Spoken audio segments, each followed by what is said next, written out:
Salve juventude, tudo jóia? Guilherme Matar agora para falar do show que o Oasis fez no estádio Morumbis, em São Paulo, no dia 22 de novembro de 2025.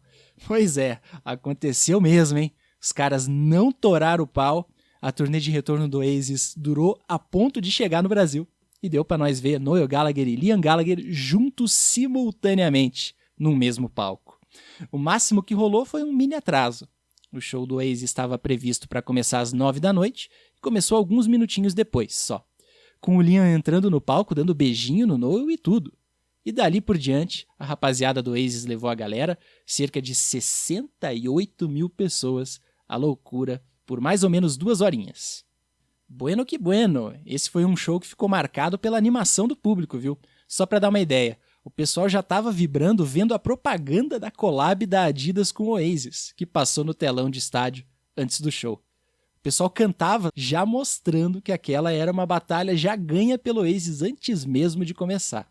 E várias vezes ao longo do show, a galera cantando até encobria o Liam na plateia. Então não é um show dos mais fáceis de se fazer resenha não, de tentar prestar atenção na performance propriamente dita como eu gosto de fazer. Era mais uma celebração de fato, né, da gente lembrar da importância daquela banda na nossa vida e curtir o momento. Foi um show que eu levei um tempo para entrar no clima, porque as músicas do Oasis têm guitarras meio, digamos assim, gritadas. Então eu levei um tempinho ali nas primeiras músicas, especialmente na abertura Hello, para me acostumar com a vibe, tipo, é assim que as coisas vão soar e tal. E aí, passando esse momento inicial, eu entrei no clima de vez. E foi bacana. Foi um show bastante nostálgico, voltado para aquele período entre 94 e 95, que meio que virou o período clássico do Oasis, né? Dos álbuns Definitely Maybe, What's the Story Morning Glory, do single Whatever, e alguns lados B que fizeram parte dessa época também.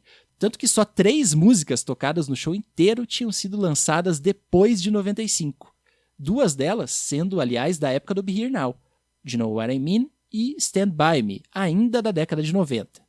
Só uma música, portanto, do período em que Graham Archer e Andy Bell entraram na banda, só Little by Little. Então, a ordem da vez nesse repertório era clara, era celebrar mesmo o período, digamos, mais canônico do Oasis. A banda que subiu ao palco junto com os irmãos Gallagher tinha 3 figuras bem marcantes na história do conjunto. O guitarrista base Bonehead, da fase clássica do Oasis, e os já citados Graham Archer e Andy Bell. O Graham dando uma força nas guitarras, intercalando solos com o Noel, e o Andy no baixo.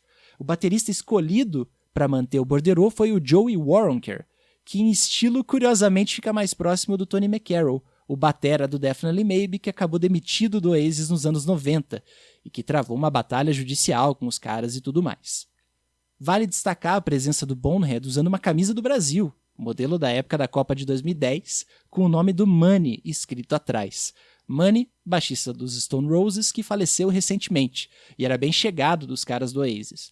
Oasis e Stone Roses chegaram a fazer gravações famosas, por exemplo, no estúdio /fazenda Rockfield, no país de Gales. E o Money pode ser visto dando depoimento no documentário oficial sobre o álbum Definitely Maybe, uma amostra de que ele de fato fazia parte daquele círculo social do Oasis e seu falecimento realmente foi sentido pelos caras lá. A ponto de, na execução do grande hit Live Forever no show, rolar uma projeção destacada de uma imagem do Money no telão do Morumbis. Sobre o Bonehead, foi legal ver o cara em ação também em cima do palco, ainda mais por causa do lance do câncer que ele teve diagnosticado, enfim. Do Graham e do Andy, alguns destaques.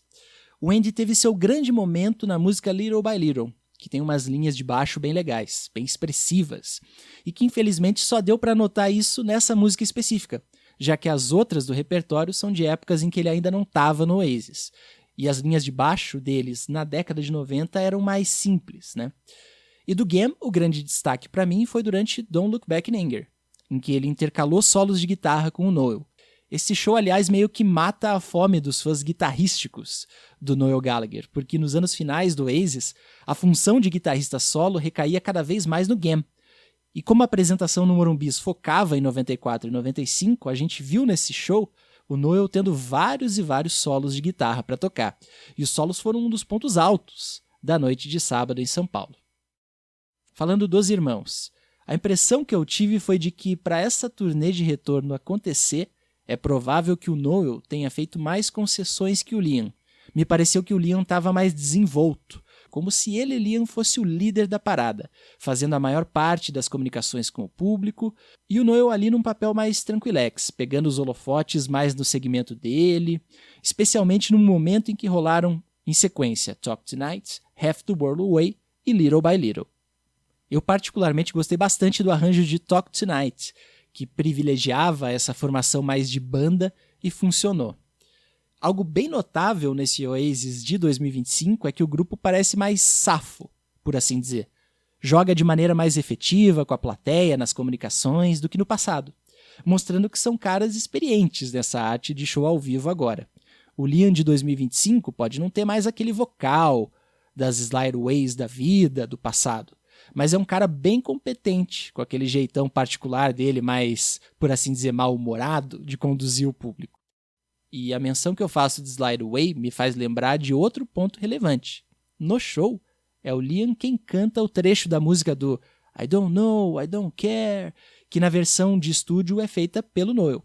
Outra prova do quanto o Liam parece bem afim nesse Oasis da turnê de retorno. Analisando o que eu ouvi do ponto de vista mais musical, alguns andamentos me soaram um pouco mais arrastados, talvez por uma questão de estilo desse baterista da banda de apoio. E um efeito específico usado em Slide Away, uma espécie de eco no, digamos, pós-refrão, quando o Liam cantava o termo Slide Away, me causou bastante estranhamento. Mas fora isso, tudo certo. E o Noel cantando, aliás, se mostrou bem em cima dos cascos. Apesar da maioria das músicas já ter ali seus 30 aninhos de lançamento, o Noel segue interpretando o seu filão com bastante perícia. Uma coisa que eu resolvi fazer ali, assistindo ao show, foi tentar cantar os vocais de apoio dele. E fazendo isso, você percebe como o Noel consegue fazer harmonias bem altas. É bacana de notar. Bom, é isso, juventude. Esses foram os pontos que eu queria ressaltar do primeiro show que o Oasis fez em São Paulo, no Morumbis, na turnê de reunião que pintou por aqui nesse mês de novembro. Um show bem nostálgico esse do dia 22, voltado para a rapaziada que curte o grupo ali de 94 e 95, que é o momento deles mais celebrado historicamente. Eu, particularmente, gostaria de ter escutado coisas dos anos 2000 também. Coisas tipo Go Let It Out, Songbird, de repente The Importance of Being Idle e algo do Dig Out Your Soul, mas essa direção mais nostálgica acabou se mostrando bem pertinente e funcionou muito bem com as cerca de 68 mil pessoas que tiveram no estádio do São Paulo em 22 de novembro. Um sabadão que muita gente não vai esquecer tão cedo. E um sabadão que terminou num baita foguetório, viu? Queima de fogos e tal, parecia até ano novo. Essa queima de fogos durou uns bons minutinhos. Fiquei pensando que o show bem que podia ter caído no Réveillon, ia ser mó onda. É isso aí, jovem. Um abraço e até a próxima.